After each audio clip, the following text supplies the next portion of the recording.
Very good. So once again, we got Brandon Figueroa here for his third visit. Yeah. Is it third time? Third time. Yeah. So he was here for the first log.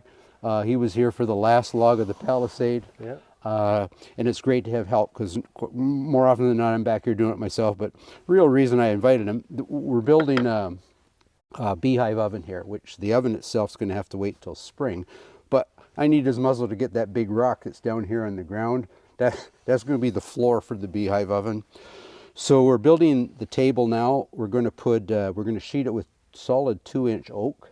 Then we're going to put the rock on it. We're going to put a roof on this. We're going to cedar shake the roof. Wait till spring to build the Beehive oven. But anyway, my friend here, Brandon, is a globe trotter, one might say. Yeah. Let me see if I got it right. You've get your trade. You go to teachers college. Yes. Then you start doing these 2-year contracts, Yes. right? So first contract is England. Correct. Second contract, this is 2 years at a time. 2 years at a time. Thailand, Yes. Australia, Yes. a small island in the Bay of Fundy in New Brunswick. Yeah. The one-room schoolhouse. Northern Cree Reservation in northern Quebec, Correct. up Hudson Bay area somewhere. Yep. And now you're in Abu Dhabi. Yes. Abu Dhabi, the desert. That's Riding crazy. camels. Yeah. So when Brandon was here last summer, it was like 100 degrees. It was hot, and Werner was here helping. We were saturated, like somebody taking a garden hose to us, or we'd come out of the pond. Yeah. And he didn't have a sweat in his armpits. No. And I was hoping we'd have real winter, but it rained, our snow's gone, and I thought, I'm going to set it straight for him. We'll see what a desert dweller does in a Canadian winter, but we got spring. Perfect day. Can't believe it. Anyway. Yeah. So should we get a top on this? Let's do it. All right. Sure is fun having help. Watch you hit on the saw. There we go. How's that? A little more over? Yeah, quite a bit over here. Maybe something like that. There's a flat spot here. We can go there.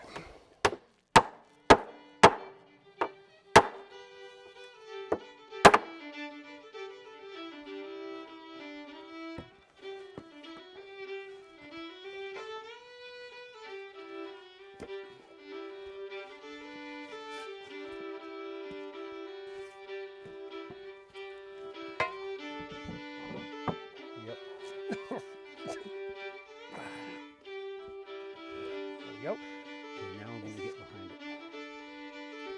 Okay, so I'm going up. Ready? Yeah, just a second.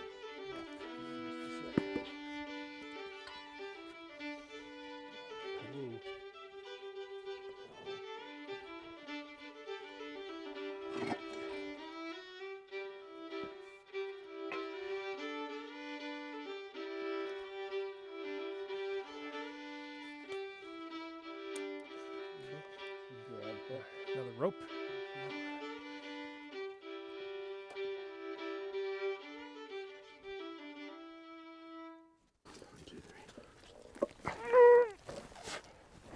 There we go.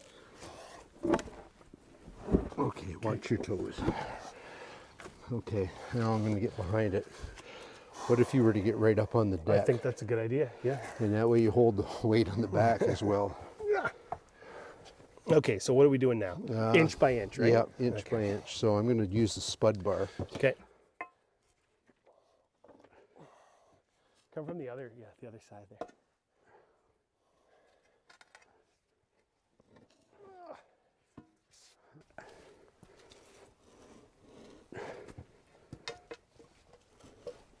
There we go. Yeah. One more. Okay. Perfect. Yeah. Now we'll take. So you're going to do a loop down there? Yeah, we'll try that. Yep. Okay. Yep. Ooh, okay.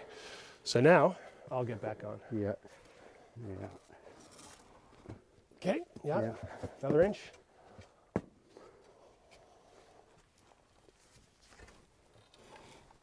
Good.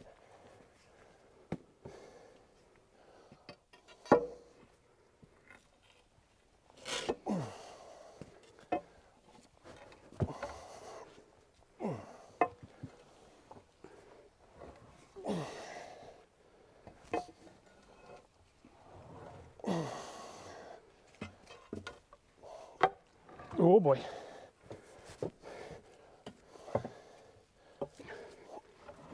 Oh yeah.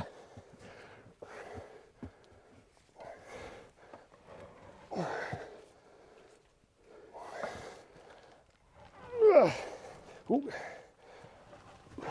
Okay. One big one. Ready?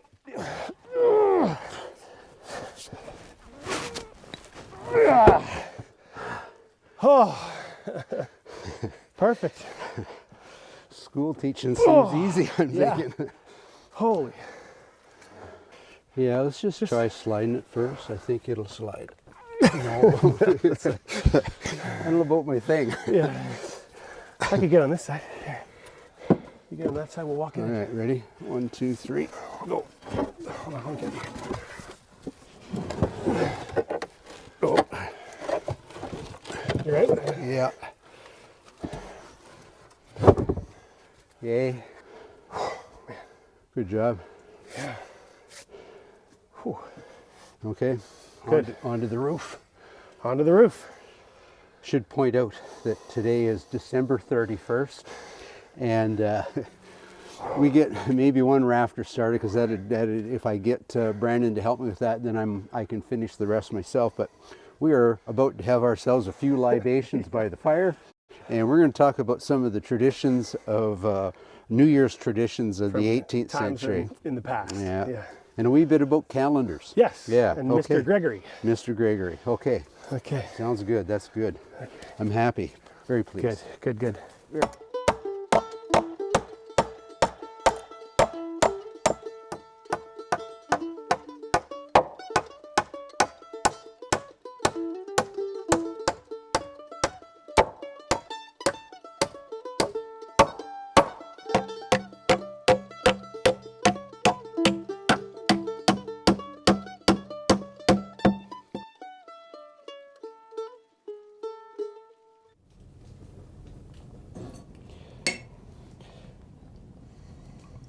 Lots to celebrate. We have a good start on the Beehive oven shelter. Yep. We have New Year's this evening. Thank you, sir. December 31st. And a beautiful day to work in. Wasn't it We got grand? lucky. Cheers. Yeah, cheers. Cheers. And we'll have a few more to share later. Yeah. So we celebrate New Year's on December 31st. Yes. And that, for most of us, that's just New Year, right? Yeah. And the 1st of January, we start again. Wasn't always so, right? So you can share No. a wee bit of history. Yeah. Normally, for 1,000 years after the Roman Empire, it was March 1st was the new year. And that was the norm for a long time. And then they started to notice that the seasons weren't keeping up with certain religious holidays because of the accumulation of leap years not adding up from the Julian calendar. Right. They found that Easter was falling not in the right time of spring, and they noticed that. So Pope Gregory the 13th, he commissioned a new calendar that changed the way leap years fall. I think there were just a few less leap years because there were too many leap years, and then it evened out so that a solar year was correct, and there was no accumulation of days in the year. Fascinating. Yeah. And now we come to, let's fast forward to 1752. United Kingdom now adopts the thing, and hence the colonies, which brings us to some of our traditions today. Most of the Catholic countries in the world followed Pope Gregory's commission. but it was a little bit later that the British did Right. and the colonies. So here's to 1752 and the proper day for New Year's. Pope Gregory. Cheers to that. Cheers. And a fine Irish beverage that is, yeah, that's sir. good. Fine indeed. Yeah. Fine indeed. So a couple of weeks ago, well, first of all, I should say I really enjoy New Year's Eve because of the traditions. And a lot of the traditions that we celebrate today really haven't changed in the last 300 years. Some of them have. And so a couple of weeks ago, Santa visited us, and he brought us a special gift that he made them himself. So he's attached the plant he makes it from, which is the bayberry. Right. And it grows all along the eastern seaboard. And you can see the tiny little berries there. And they got a little bit of wax on them. Right. And it takes, I don't know, he was saying dozens and dozens of pounds of this to make a couple of candles. Okay. And the idea is when they dip the candles, they're dipping 2 at a time. Yeah. So they would burn one on Christmas Eve. Right. And they would burn the second one on New Year's Eve, which we are about to do. So I'm going to light it over here. I seem to remember there's a poem involved. There is a poem, and I think you probably know it. I don't might you? just know Okay, it. I'm going to light it over here. Okay. And the thing smells absolutely exquisite Okay. when it burns. Here we go. The bayberry candles come from a friend, so on Christmas Eve or New Year's, burn it down to the end. For bayberry candles, burned to the socket, will bring joy to your heart and gold to the pocket. Well, there you go. Well, I can't think of a better thing to Neither. cheers to. Cheers to joy that. to the heart and gold to the pocket. There we go. Okay, your turn. Let's just keep on. We're on a roll with these traditions. One of the New Year's traditions that I like brings the kind of the renewal of the year. So one of the traditions is that when the clock strikes midnight on New Year's, on the first chime, you're to open the door and let out the old year and then hold it open, because it's probably pretty cold.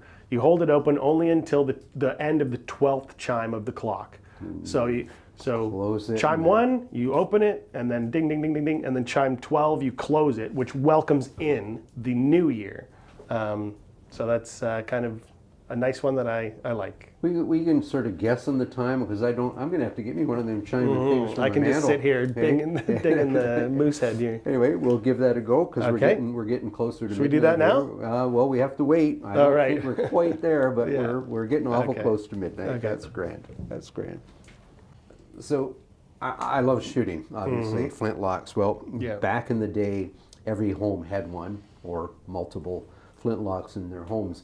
And one of the traditions on New Year's Day, they would have a turkey shoot. Right. And that ain't shooting at a turkey. That's No. where they would have a target shoot, and the person that did the best won a turkey. Okay. And that was traditionally done where you and I would start. We'd leave our homes with our muskets or our rifles, and we'd shoot into the air. Right. And we'd go from home to home, which would bring other flintlock owners out of their Yeah. their home, and this group would just grow and grow, and the volume of the shots would grow and grow. It became quite ruckus, as I Right. understand, but there's only 2 of us. But Yeah. yeah, Not going maybe- to do much of a No, shoot well, here. maybe we'll have to Yeah. shoot a musket though. I think so. Yeah. for sure. Stop. I think it's a good thing that we got that building up today, and we're not doing it right now. Or tomorrow morning. Yeah. Okay, so on to more traditions. What do we have? Well, one of them is one that kind of invites productive fruit trees, or trees to produce fruit. And it's based around an apple tree, and a gang of people go out to an apple tree with a couple of sticks, and they rap on the tree bottom, and they chant some incantation of some kind. And it's supposed to bring on some good fruit production for the following year. I believe there's a poem that goes with that one. Do you happen to know it? Indeed there is. So stand fast, root, bear well top, pray God send us good howling crop. Every twig, apple big, every bough, apple enough. Hats full, caps full, quarter sacks full. I love a good rhyme. You know me, I do love a good poem or rhyming limerick or whatever. Yeah, you're noted to have put a few down on paper yourself. One sir. or two, one or two. Yeah. Classic. Cheers. Cheers To the apple tree. to the apple tree. You're getting a little short there. Yep, a little low. Like I said, good thing that building's done. Yeah. Cheers, sir. Cheers Cheers to the building. to the building and to New Year's. So, New Year's now, in these times, usually we associate it with one kind of big party. You're going to a New Year's Eve party, one party, and it's usually on New Year's Eve, and you celebrate the new year on the midnight. But it wasn't exactly like that in the past, was it? No, actually, they really did their primarily celebrated. Got that? Another drink? Well, yeah. They did it primarily on New Year's Day. Right. And it was called wassailing. I think it's Old English, Middle English, and translated loosely means to your health. And they would go from household to household. And you didn't stay. It wasn't a party. You tried to get to as many households as possible. Right. Gifts were exchanged, small gifts were exchanged, perhaps a libation. Right. And was this on the New Year's Eve? No, this would be on New Year's Day, Okay. which we've kind of changed, but it's still the same. I think about traditions. We're still celebrating. It's the gathering of people, Yeah. the sharing of your home and your cheer and your food. Seeing everybody, seeing people you may not have seen, Yeah. you know. Yeah. Well, wassail. Wassail. Wassail. So on these New Year's travels, on the wassailing, when you would go from house to house to house, what kind of drink do you think they would give you? Like cider? Cider is very common. Hard cider, if Yeah. it was an alcoholic. In fact, Right. that was if you went into a tavern, it was probably one of the more common beverages. Beer or ales, it was sketchy. Cider was very predictable. Yeah, you'd probably want something warm. And so mulled cider, of course, Malt was cider, a yeah. thing. It was spices and different stuff. But one of the most common drinks of that period was chocolate, hot chocolate. Right, because in those times, coffee hadn't really made it out from the South America, right? Like it was from there, but it hadn't made it up to here or definitely into Europe. It was there, it was available, but you had to be rather affluent in terms of affording it. Right. And then we had this little kerfuffle down there in Boston. I think they called it the Boston Tea Party. Right. And so for a while, these patriots, they decide, well, we're not going to drink that. We're not going to give the luxury of the king getting us taxed on this. In fact, Right. they dumped it all into the harbor. Yep. And that's when chocolate takes over as a thing. And not like what we think of modern hot chocolate today. It was Right, quite like super bitter. sweet. Yeah. No, it was quite bitter. Okay. The chocolate of the day. And Yeah. it lasts as probably the most popular beverage if you look at it versus tea or coffee, right till about the middle of the 19th century, Right. when they start to advertise chocolate as something you can actually eat. Right. And then it kind of falls out of favor As a liquid drink. for tea and coffee Right. take over from there. And when it was served, it was warm. It was warm. Yeah, okay. Yeah. Cool. The chocolate. I'll stick with this beverage. Yeah, me too.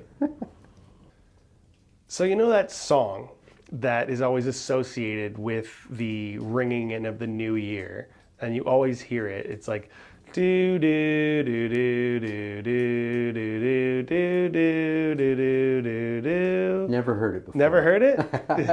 Has that been around a long That time? Old Lang Syne. It's been around since Robert Burns wrote it in 1788.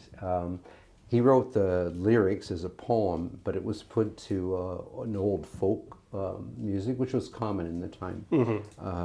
Loosely translated, it means for the sake of old times. Right. And Or as we would say, for old time's sake. for old time's Yeah, sake. okay. And it's essentially the message of the poem or the song is that forget about the past. Let's bring in the new year and hope for the new year and all that. And Good. and Yeah.